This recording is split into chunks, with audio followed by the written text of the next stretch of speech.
Your journey can only begin when the self-doubts stop. The first step is harnessing your bravery within. Believing in you is your host, John G. Williams.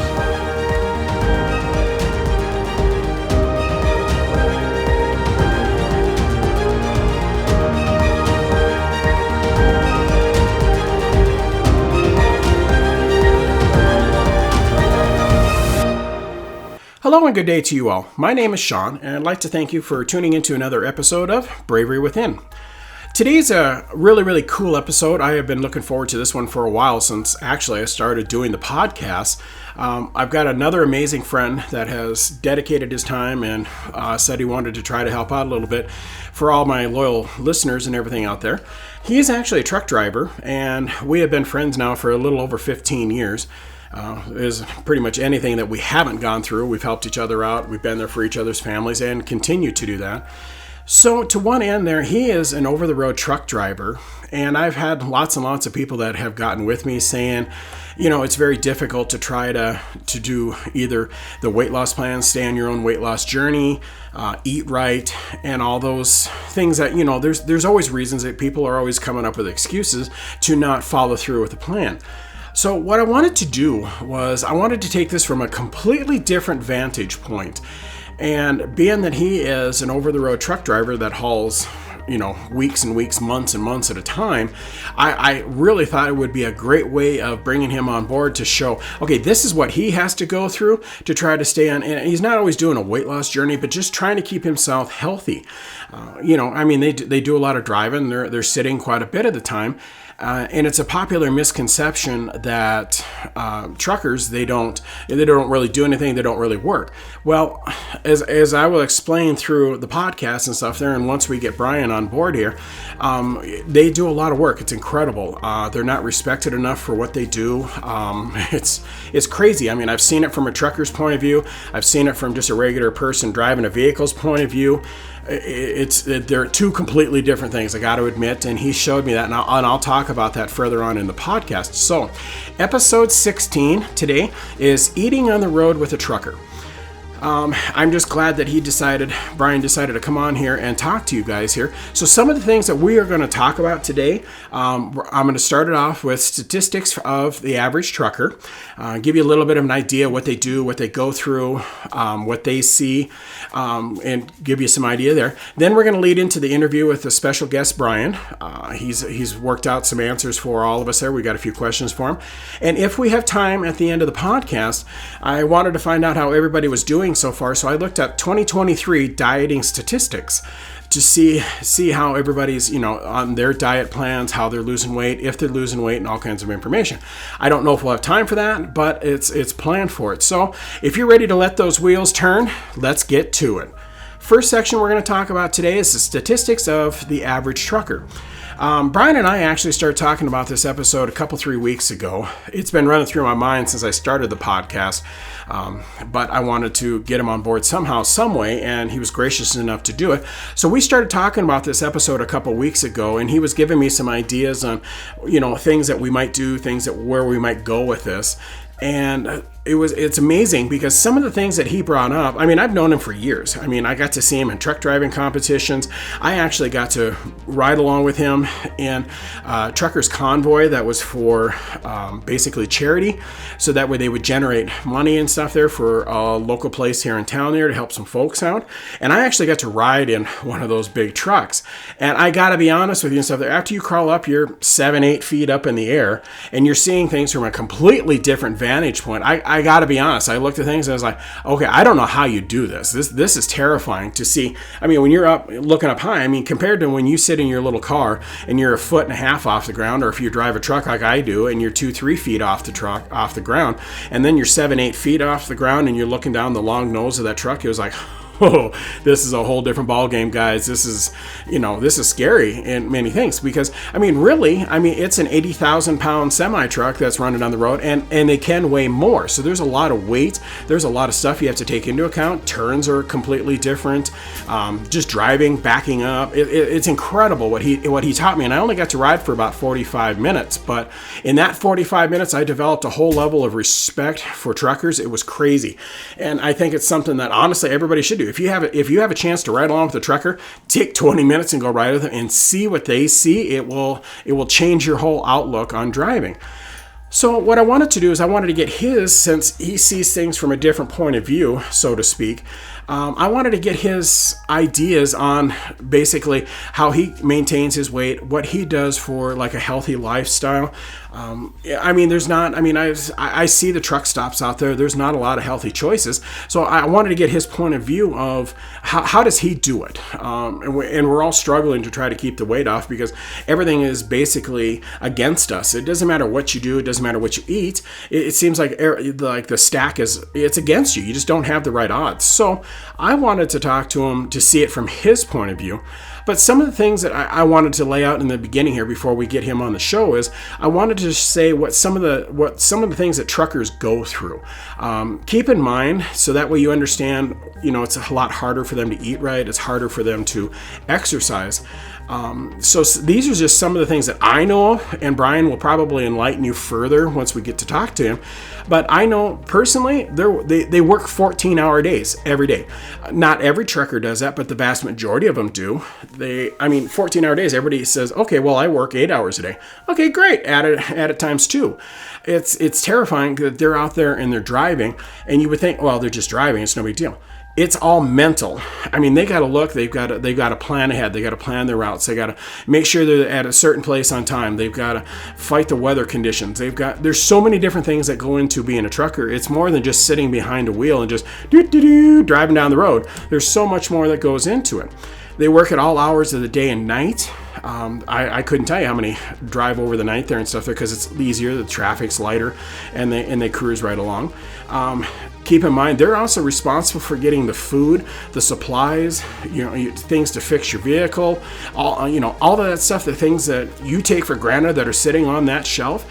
They're the ones responsible for getting for that stuff from point A to point B, getting it there on time, getting it there safely without any accidents.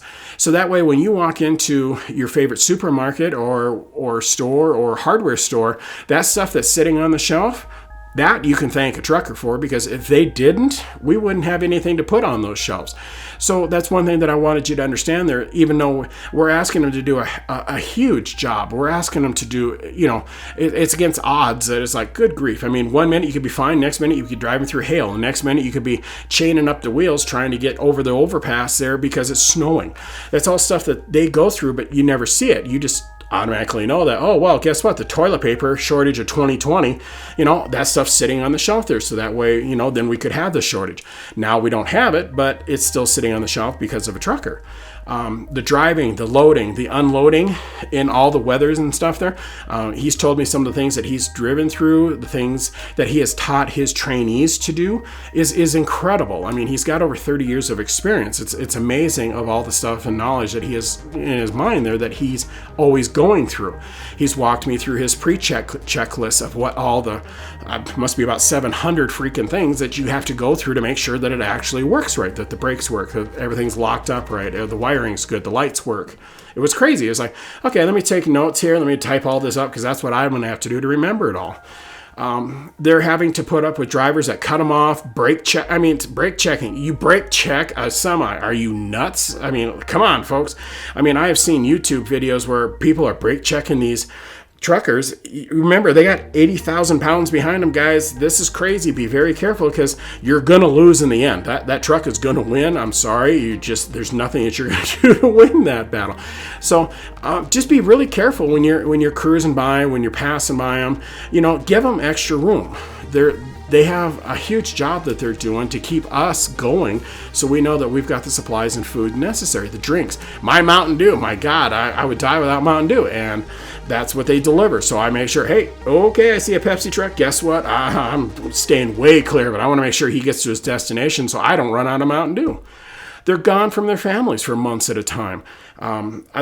Sometimes I get to see my friend a couple times, and then I may go 6 months before I get to see him again. These are the sacrifices that these guys are going through and doing to keep the food on the table, to keep water, to keep supplies, keep everything going. So keep that in mind. They were the backbone for our country when COVID hit. When everything else stopped, They didn't. They couldn't. They kept going. They didn't have any supplies. They didn't have any place to go to eat. They didn't have a place to get fuel. They really struggled through that whole time. And I don't think they got enough recognition for everything they did to keep this country going. And that's something that you have to weigh in too with when you see them out on the roads. You got to give them a little bit more room. They pay outrageously high fuel costs, insurance, repair costs. Brian's been telling me all the money that he's been spending on repair costs, and he's spent more on repair costs than I make in a year. It's crazy. So that's all stuff that you have to basically take into account. And then on top of it all, we're expecting them to eat right. We're expecting them to exercise, to get enough sleep. There's so much that's going on through all of this. It's crazy. We're expecting so much out of them. So I just want to say thank you for all that you guys do. You're amazing. Without you guys, we literally wouldn't have the toilet paper sitting on the shelves that we all so desperately need. So leading into that, telling all you that there, what I also wanted to do was give you some statistics on some of the, the trucking companies, the whole industry. It's an incredible industry once you start learning about it a little bit. Trucks move about 72.5% of America's freight by weight.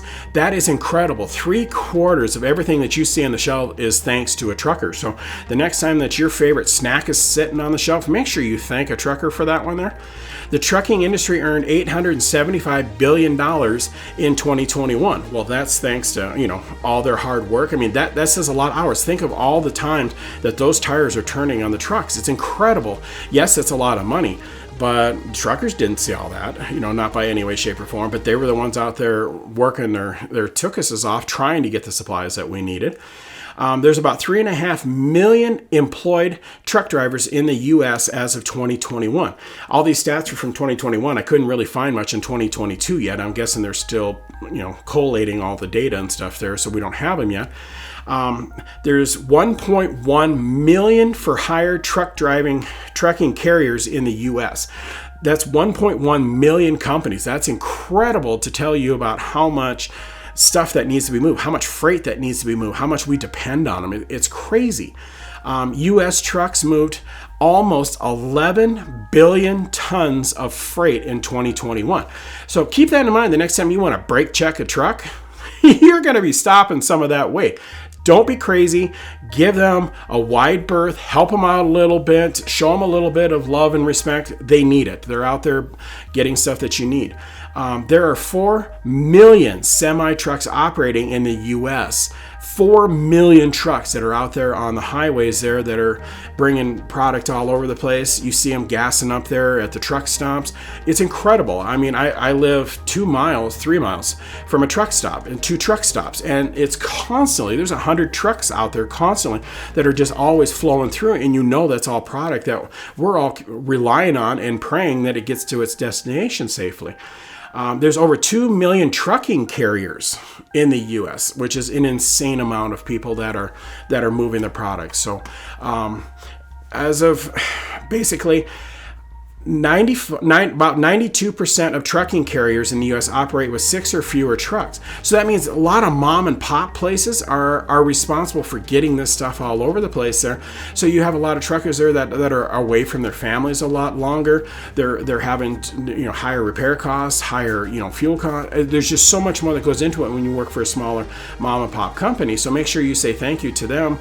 The next time you see them, maybe buy them a cup of coffee or something there just to say thank you for all you do. I know it's not much, but at least it says thank you and it shows a little bit of gratitude for, all the work that they do to help us out.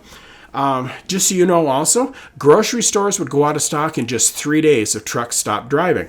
Most of the places, your big merchandising places there, they run very, very low. They trust the trucks to get them from their distribution points into the individual stores.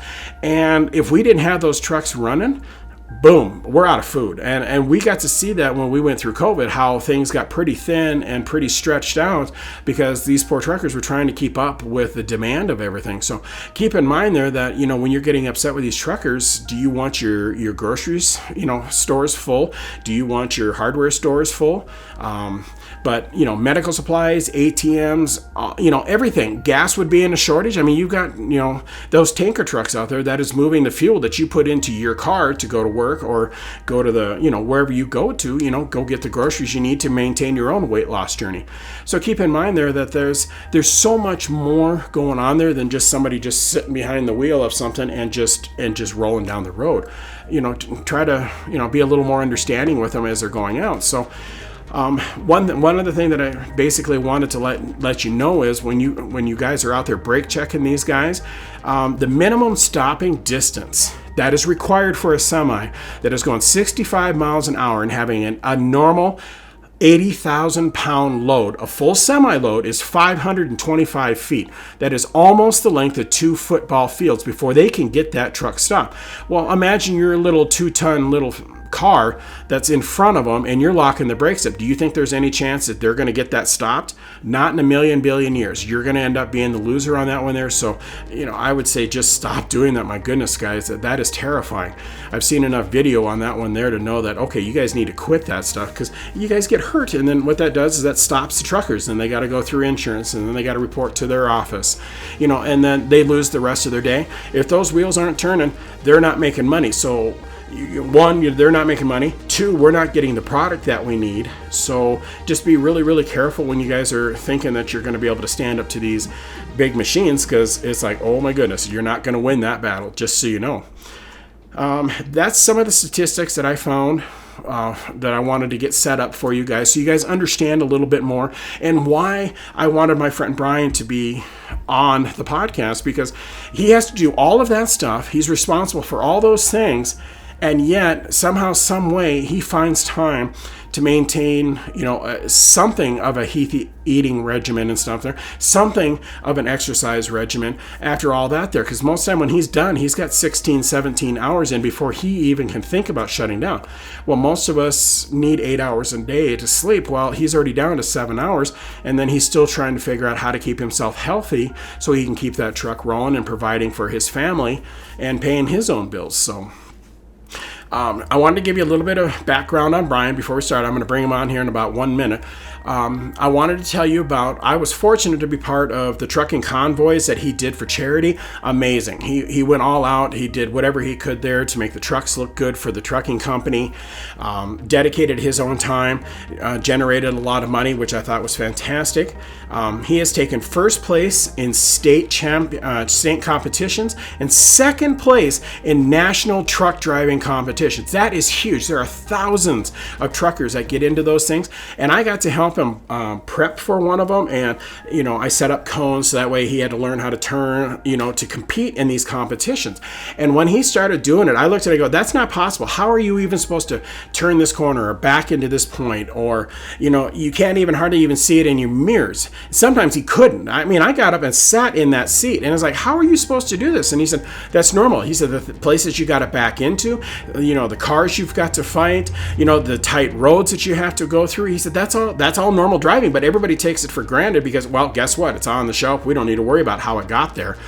And when I got to see that, it was like insane. So for him to take first place and second place, that is amazing.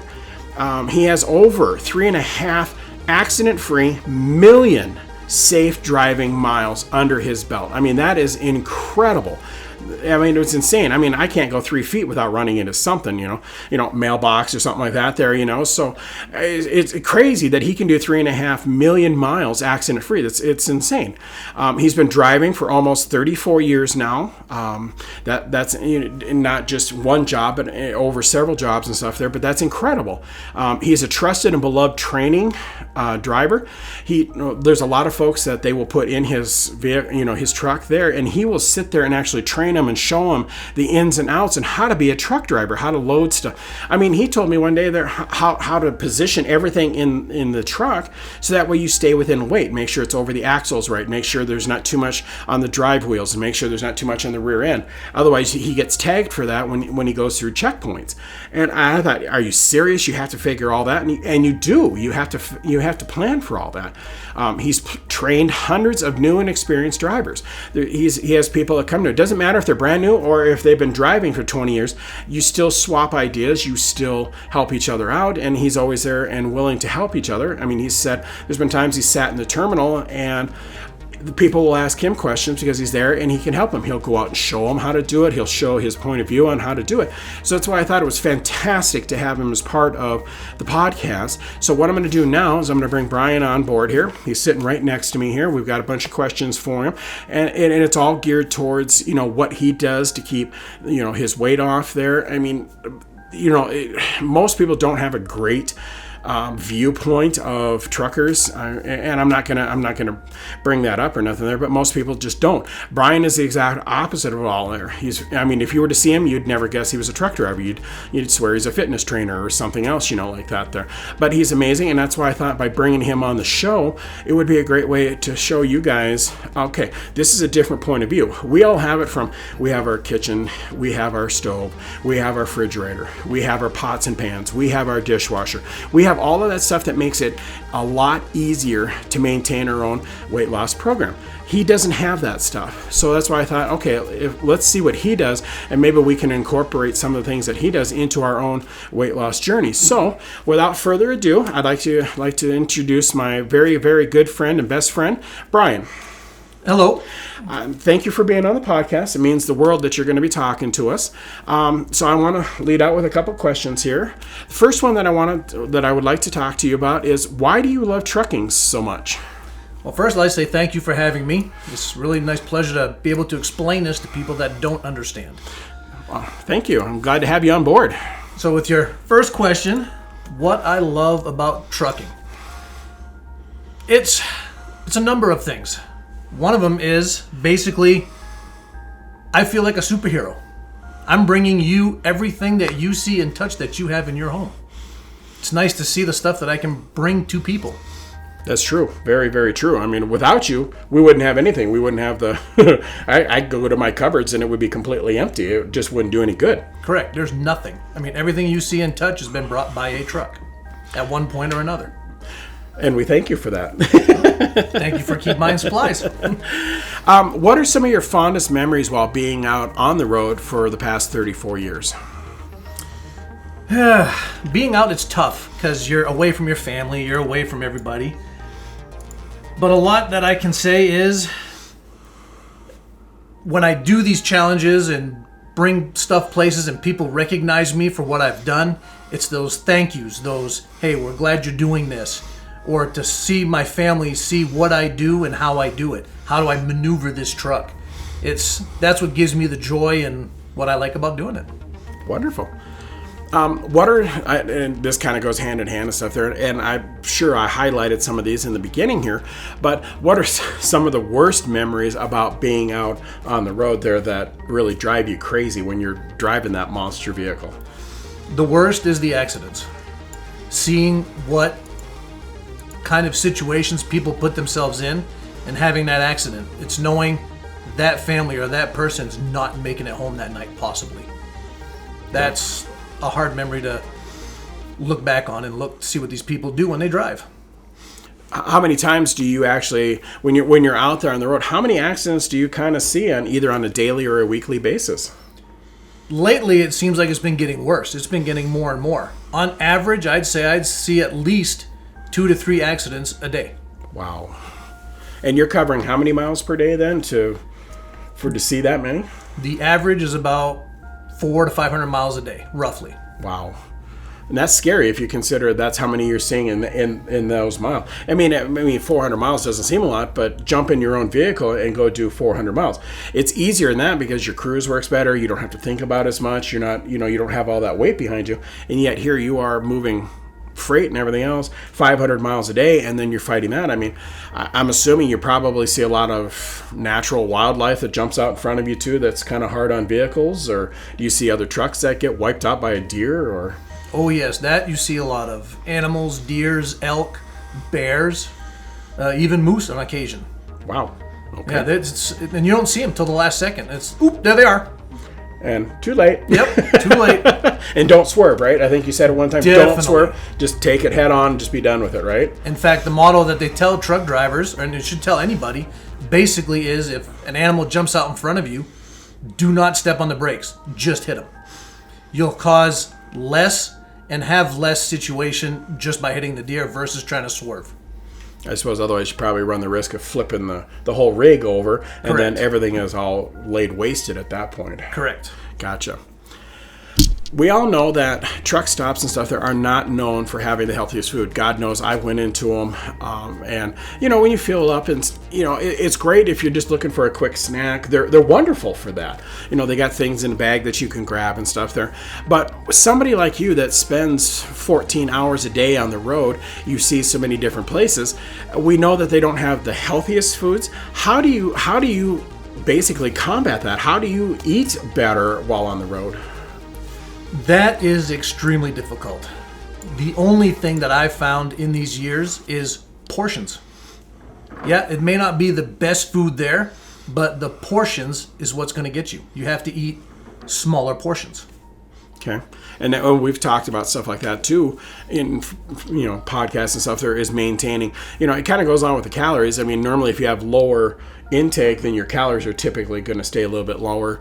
But you can have the healthiest food, but if you go out and eat 3, 4, 5 plates of it, you're not doing yourself any good. Correct. You got to keep yourself on a regular regimen essentially, and it makes it very difficult for you guys because it's like you can go in and get those those roller grilled hot dogs, or you can get there's so many things. I mean, I don't even know what's all out there. You see a lot more than I do, and you're trying to eat healthy while doing it. Yes, it's extremely tough. You said the hot dogs, the pizzas. Of course, they have a lot of Subways you can eat too. I mean, it's just the portion. The portion's the biggest thing. Don't eat as much because we're not doing much. Our brain is doing all the work, essentially. Gotcha. It's more mental than physical, so we have to watch the portions of what we eat. Gotcha. Are there certain places that you can stop to help maintain a healthier lifestyle while you're out there on the road? In a short answer, no. Basically, we have the truck stops and one of your large facilities, Walmart. They usually help out truckers to be able to park, so we can go in there and shop and foods there. As far as anything else, you pretty much have to wait until you're home to stock up yourself. Wow. Well, that makes it even that much more difficult to even try to keep, because I know in the like in your sleeper and stuff there in the truck itself there, you don't have a lot of room. No, so we it's don't. it's harder to keep supplies, which means you would have to stop more. But to do that, where do you park that big truck? To try to go get the supplies. And that's the big question. That's why Walmart is a big help in truck drivers. I mean, they allow us to sleep at their parking lots on the majority. Wow. So that's basically all we can do to try to find the better choices of food is Walmart. That's it. Oh, wow. Walmart's big, but there's only so many of those places too, and where you can go and drop off, and you don't drop off at Walmart all the time either, so that makes it kind of difficult. Yes, very. What kind of, just kind of curious, we all know that you sit so much throughout the day, so what kind of exercises do you do while you're out there driving, while you're out there on the road? That has been a huge debate among truck drivers, and I've done a lot of research on this, and of course my son is a fitness trainer and has been helping me with this as well. And the biggest thing that we can do is walking. Walk around our truck. We found that walking around an entire semi-truck and trailer 35 times is 1 mile. Wow, that's crazy, really? Yes. I never would have thought that. It's Okay. weird. People don't. So do you lift weights then or stuff there, or do you do other things? I mean, I know you're limited on space, but is there other things you can do besides walking there that kind of help keep the muscles going?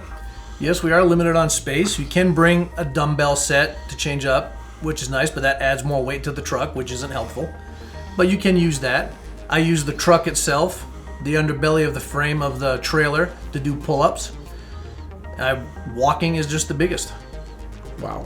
And it's actually the easiest, and depending on where you walk to, sometimes you might have a hill that you can climb a little bit more to get the muscles working a little bit more, or just walk further distances. But yeah, that makes sense. So are there certain things that you drink that are on the healthier side besides pop all the time, or is it you drink more water, or basically what's your drink of choice?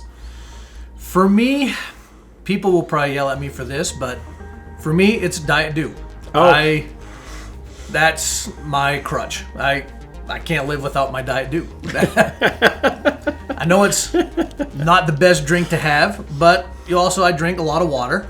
And with my water, I have some stuff that I can get. They're called Simple Greens, where it's a powder that you can add to your water that you get your vegetables from.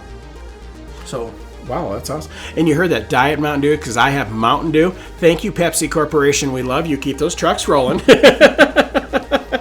I just wanted to put that in there because everybody knows I love Mountain Dew, and you like Diet Mountain Dew. So we're huge on Pepsi fans.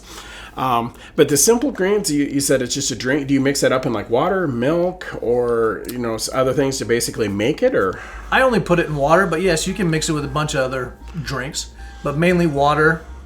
And it's just a powder that will give you a lot of your greens you have, your cauliflower, your broccoli, all your vegetables, stuff that you probably wouldn't normally want to eat. So you drink it. Oh, okay. Well, I might have to look into that one there because I'm so fond of vegetables. So, are there certain restaurants that you frequent because you're out on the road and they have a little bit healthier choices to eat? Those are also limited. A lot of the truck stops, some of them have their restaurants, your country kitchens, your Denny's, Subways, but the restaurants, there's not too many. We can't really park at Longhorn or a steakhouse somewhere or Chili's. Can't just park there. So it's basically Denny's, which is a lot of them, and a lot of in your truck stops, your country kitchens. Gotcha. And that stuff is more comfort food, which doesn't really lend itself to eating healthier, unfortunately. Correct. Yeah. And the time we get to eat that is at the end of our day before we go to bed, which makes it harder to digest and go through, so it's a lot worse. Gotcha.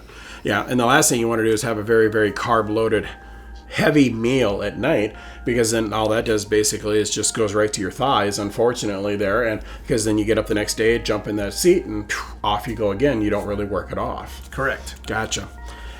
Is there a way? Now I know, like what we do for me, like on Sunday nights and stuff. There, I'll actually make up a huge meal, and then what I do is I prepare the food and stuff that I'm going to eat for the next 2-3 days throughout the week when I'm at lunch and stuff at work. So knowing that, I know you don't have basically a stove. I know you don't have a grill. I know you don't have I think you have a real small refrigerator, but that's it. How do you go about prepping meals so that way you can eat healthier while you're out there? That is very tough. Like you said, all I have is a little fridge. And I have a hot plate that I can heat up food from wherever I get food from. And I also have a camping stove with propane that I can prep my own food. But that's when my time is off and limited. So I'll get foods from Walmart, prepare it. I have a little rice cooker, make some rice with some chicken, cook that up on my little cooking stove, and prepare that in little Tupperware containers to help portion out throughout the week. But I got to do that every couple days because my fridge is really small and it doesn't hold enough food in there to last the whole week. True. That's where we gain there is because our fridge will do that. So if you're out and about, I mean, basically, okay, so you've spent a couple days there prepping and stuff there, but how hard is that? I mean, you're out there, you don't know where your next load is going to go. You don't know how many, you may only have 2 days to get there when you really need 3. How do you figure that in? I mean, because you got to stop and get healthier food again. How do you figure in, okay, well, at some point I need to stop a little early, but if I stop earlier, my paycheck gets cut because the wheels aren't turning. So how do you figure how to get to some place to buy the food again? That is where a lot of our truck drivers are called planning your day. We have to plan this day the night before. So we have to know where we're going, how long it takes to get there, and what do we have along the way. So we have to use the internet a lot. Where's the Walmarts? Where's the truck stops? Where's the little mom and pop gas stations that you can park to find food to get there? All that is planning your day. You have to do that every single night. Wow. So, yeah, so there's nothing really easy about trying to maintain a healthy lifestyle while you're out on the road then? No, it's very difficult. Wow. So since you do that there and you're drinking and you got the food and everything else, do you take any daily vitamins or supplements that will help you to keep the weight off or help you lose weight or keep the hunger cravings down, or like us, most of the time when we're trying to lose weight, you have that little voice in the back of your head and say, go ahead and eat, go ahead and have that lemon meringue pie, go ahead and have that brownie, go ahead and have that cookie. I'm assuming you have that little voice in your head too constantly while you're rolling down the road. Oh boy, do we ever. I mean, you're sitting in that truck, and if you prepare food, if you have a crock pot, you're cooking that food while you're sitting right next to it. So you're smelling it all day long. So it's very difficult. But the supplements I take are your regular multivitamins. I'll take some, what do you call them? They're the fish oils, your calcium, just your basic regular vitamins for basic intake for your body to help maintain. There's really no other vitamins out there to help us because we don't move. We're just sitting in one spot. So anything we take, we have to be very limited and find something that's going to use up when we do stop, when we walk around the truck. Because we have to stop pretty often during the day to be able to keep our blood flow going. Sitting in a chair all day is nice when you're sitting in your office because you get up, move, go to the bathroom 3, 4, 5 times a day. True. Every time I stop, I'm losing money. That's true. The wheels aren't turning, you aren't making money. Correct. So I'm guessing, and I think we kind of already covered this, is it hard to maintain a regular eating schedule while on the road? I mean, you were just talking about planning it, but can you plan a regular eating schedule, or is that just, we're not even going to try that? It's more of by the seat of your pants planning. You have a plan saying this is what I would like to do, but you have to change that plan throughout the day. Because like you said, I could end up driving down the road. Oh, there's a major accident. I can't go anywhere. Now I can't make that truck stop that I was going to go and get something to eat or walk around. Or I'm not going to be able to stop to prep something else because that accident caused me to stay on the road and not move. So you have to adjust your day constantly. So you have to be, how do you say, quick on your feet to change things up. So your average day, you can't just have breakfast, lunch, and dinner. You have to have a breakfast at a certain time wherever you get up because our hours are different every day. That's why that planning every day is important. And then you run into the problems where you've told me many times where you're trying to make it over the pass. You got to chain up the vehicle. That takes, an hour by the time you chain them up, unchain them, and go over there. So that's going to slow you down. If you see, there's so many different things out there that you have to factor in. Even we've talked about this for years, and I'm sure I don't know them all, what you all have to go through to maintain. So maintaining a regular eating schedule. So then it comes down to, if you're out of time at night, you can't move that truck too, right? So you couldn't go to a place and get better food or new supplies. Right. People talk about having hardships and having excuses, not doing certain things. For us, like my day, when it starts and I start my pre-trip for my truck, my hours start. So it's like when you go to work to punch in, as soon as you punch in, you have those 8 hours to work. Same thing for me. My pre-trip starts, that's my day. I have 11 hours to drive in a 14-hour day. By doing that, kind of losing track here. You're doing great. But it's that plan is, that time frame is very hard. So once that clock starts, it doesn't matter what time of day it starts. You can start 4 in the morning, start 10 in the morning, start 3 in the afternoon. So that varies everything. So you're always adjusting to your schedule. It's very hard. So I know you've told me before that you have 70 hours a week you can drive. That's it. And then the world ends for you and you have to take 34 hours off, if I remember right? Correct. During that time, does that allow you to, I know you have to do laundry, you clean up your truck, you get new supplies. Is that kind of, after that 70 hours, you can't move that truck anymore. So how do you go and get supplies at that point then to keep yourself going? For me, it's pretty nice because I'm work for a mega carrier. So we have a lot of terminals across the country where they allow us to use their van to go and get supplies. Other truckers that don't have that option, they have an option in our logbooks that allows us to move that truck only for personal products. Like if you need to get something to eat, need to go to Walmart, need to go somewhere, I can disconnect my trailer, take that tractor for only a few minutes, and I think it's like 25 miles to 25 minutes a day. Oh, okay. So on a 34, I could do that in between those 34s, one day, one another day. Okay. So you have a little flexibility, but not nearly enough as, because I'm assuming that, a lot of the good foods, because you said rice and chicken and all that stuff, your truck stops don't typically have that. So you can't like get the supplies there. So you have to find yourself a regular grocery store or, something like that there to get the supplies, I'm guessing. And if you're stuck out in Timbuktu dropping off a load, and I know there's times you're miles and miles out of town, that doesn't give you a lot of room to go get something and get back before you get in trouble. Correct. Wow. So we're learning about what you do, what you see, and everything else. So this kind of goes along with that. What kind of food do you see other truckers eating while out on the road? Let's say we call the unhealthy truck drivers. You'll see them eat your Arby's, your Wendy's, your McDonald's, your Burger King.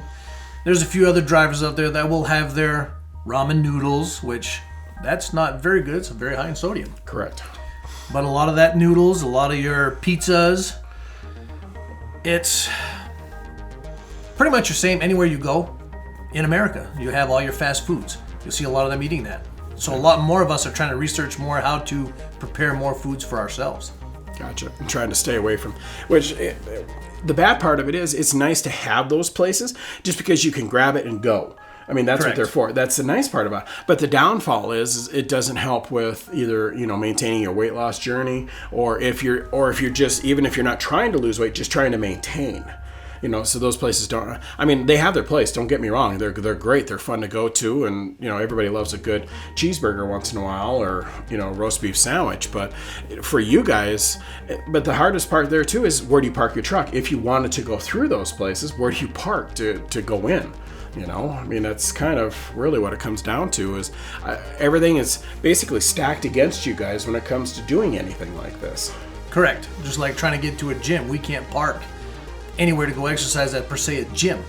They tried it once, but a lot of your truck drivers don't keep such a cleanly atmosphere, I should say.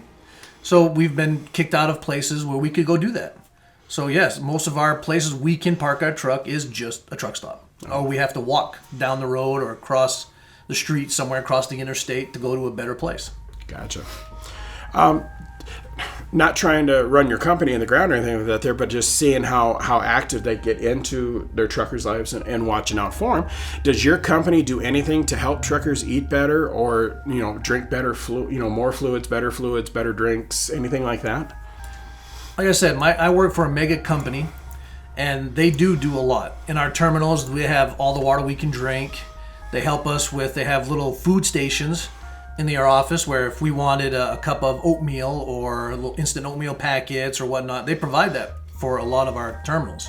So they do a lot of that. They have a lot of programs that they give to us while we're out on the road, saying, hey, read this article about how to maintain a healthier lifestyle, doing more walking. So they do push a lot of actions that we can take. It's just the point, are you willing to do it?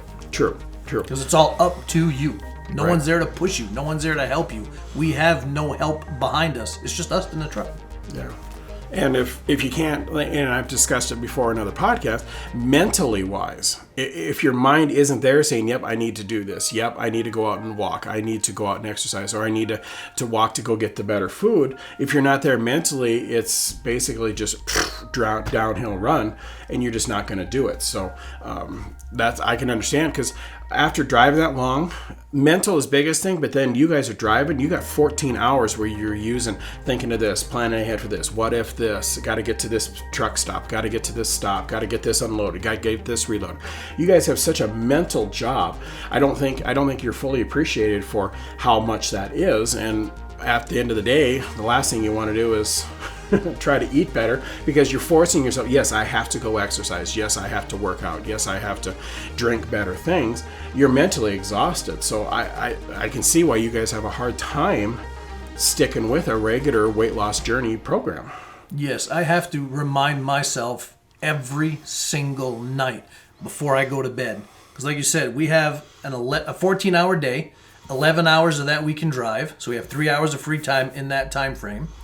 After that, we only have 10 hours to make up your 24, to where we have to sleep, shower, eat, exercise if you want to exercise, watch a movie, try to relax. You only have 10 hours, roughly on average.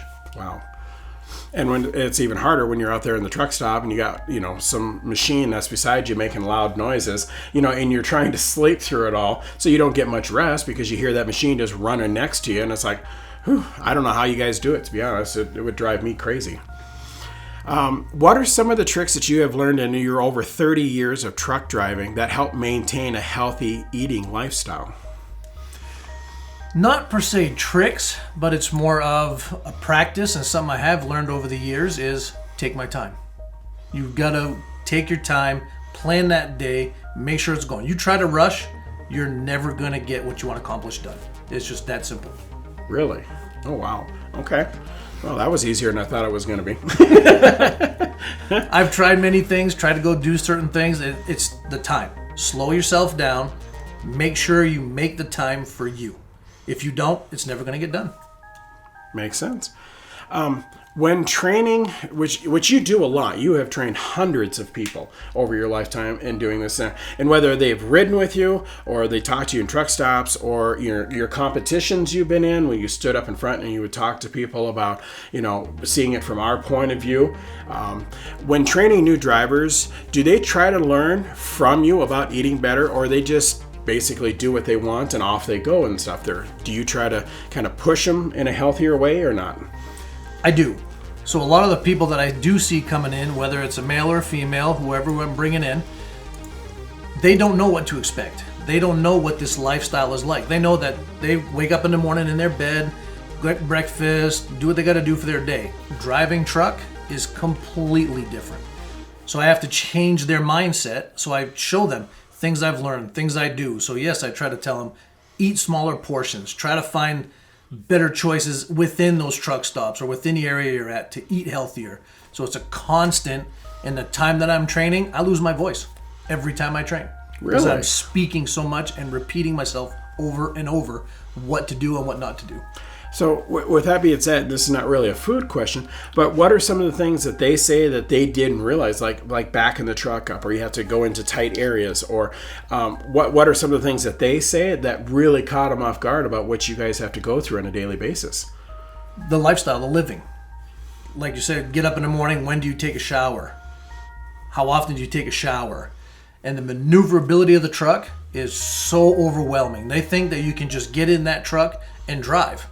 Well, like I tell them, you don't drive the truck, you drive the trailer.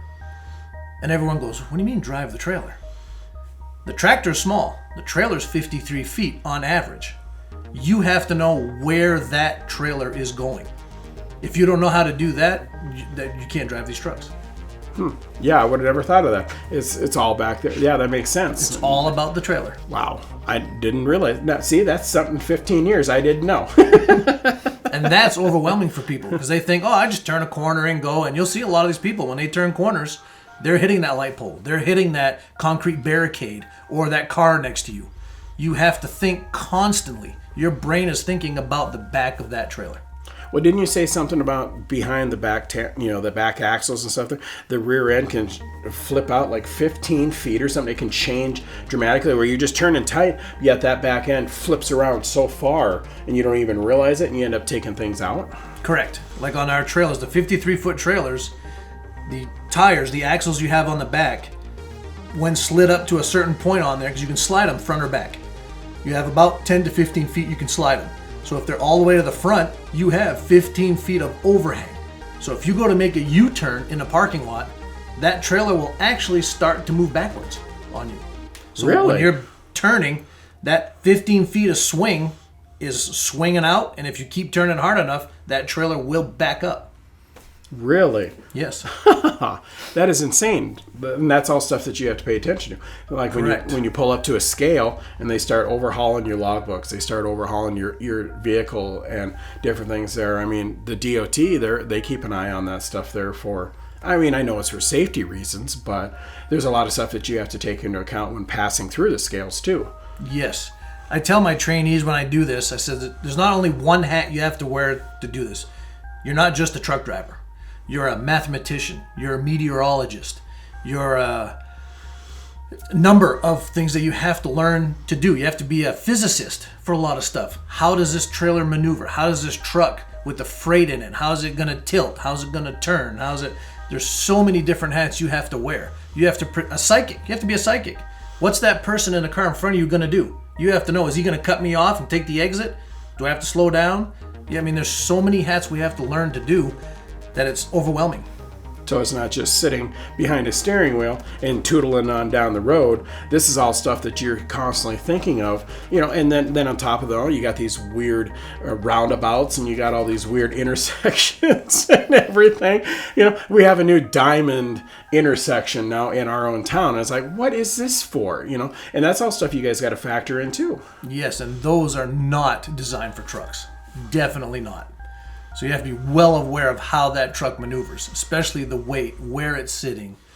And it's just overwhelming. Yeah. Well, nothing but props, nothing but respect for you and everything that you go through. So the last question I basically have for you then, is there anything else, dealing with either the truckers, with eating right, with drinking right, that you'd like to mention before I let you go and head back out on the road? I would just like to tell people, if they think they're having such a hard time trying to maintain a healthier choice, like you said, not a diet, a healthier choice, what you want to do with your life, think about that truck driver. Think about what we don't have, what we can't use, and the struggles we have to go to try to make it healthier.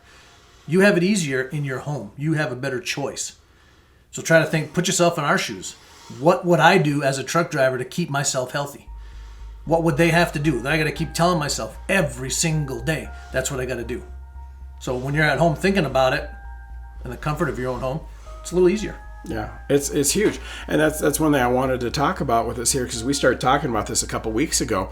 And after we talked the first time, I come home and I go, wow, I always thought there, okay, well, I don't want to go and work in the kitchen, or I don't want to prep food or whatever. But then I got to think, I actually have that ability to actually do that without really any troubles. I mean, I have all the pots, I have the fridge, I have the stove, I have everything. You don't have that, so that makes it so much harder for you. And also think about when you're prepping your food and getting everything, you can go from the stove to your sink, clean your pots and pans. I have to gather up all my stuff that I prep in my truck and walk across a parking lot in various weathers in the truck stop to clean my pots and pans. Wow. Yeah, and I hadn't taken that into account too for prepping, so...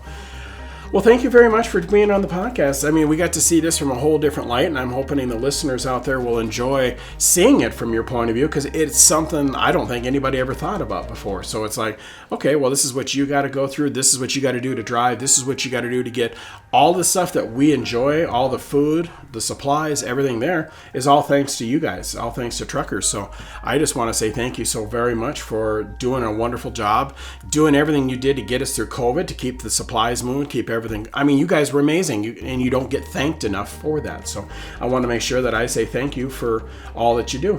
Well, thank you for what you're doing. And I want to say it's worth it. You guys are worth it. I enjoy doing it. And if you see someone somewhere that has some time, or if you want to email you and I can answer questions, we can do that. I can seriously talk about anything you don't understand about truck drivers. Okay, wonderful. That's one thing to do. Remember, everybody out there and stuff, you have my email address you're more than welcome to, which is SeanGMorris@gmail.com. So if you do have any questions for Brian, like what we've done for the other folks and stuff there, for Rebecca and for Chris, which Chris is coming out soon, you're more than welcome to send me the questions. And all three of them have said that they're more than welcome to answer any of the questions that you might have, suggestions. If you have suggestions for them, they're all ears, because, I mean, it might help out. You see something different than we're not seeing. This podcast is all built on, I'm just a regular Joe. There's nothing special about me. I don't have awards hanging on the wall. I don't have diplomas hanging on the wall.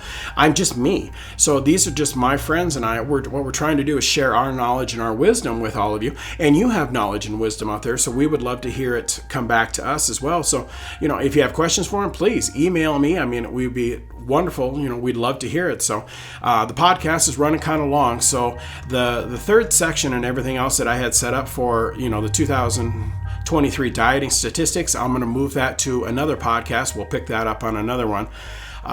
And we'll talk about that. But in closing, like normal and stuff, I just want you to know, you got this. We believe in you. Brian believes in you. I believe in you. We know you're going to get to that finish line. Take the time there to basically like, share, follow, whatever platform you're listening to. Give a 5-star rating if you feel like it there. That's our way of saying we want to extend, we want to try to grow our extended family. We want everybody to be able to have access to this information. There's no cost to it. I mean, all you got to do is just listen to it. So everything that you do, basically, if you like and share and all that there, that moves me up in the search algorithms, so that way we can get found easier and we can help and our extended family grows. So that's all I can say there. Thank you very much for listening. You guys are fantastic. And like I said, you got this. So, and as always, I'm going to end the podcast and stuff there with the dad joke of the day, because everybody loves them and they're only getting better. So here's the dad joke of the day. What happens when a strawberry gets run over in the street? It's a traffic jam. Thank you very much. Yeah, Brian's laughing. Yeah, go ahead and laugh. It's all right. But thanks, everybody. I appreciate you listening in. Remember to like everything about it there. Keep up the good work. We believe in you. We know you're going to make it to the finish line. And always, all my love and support, Sean.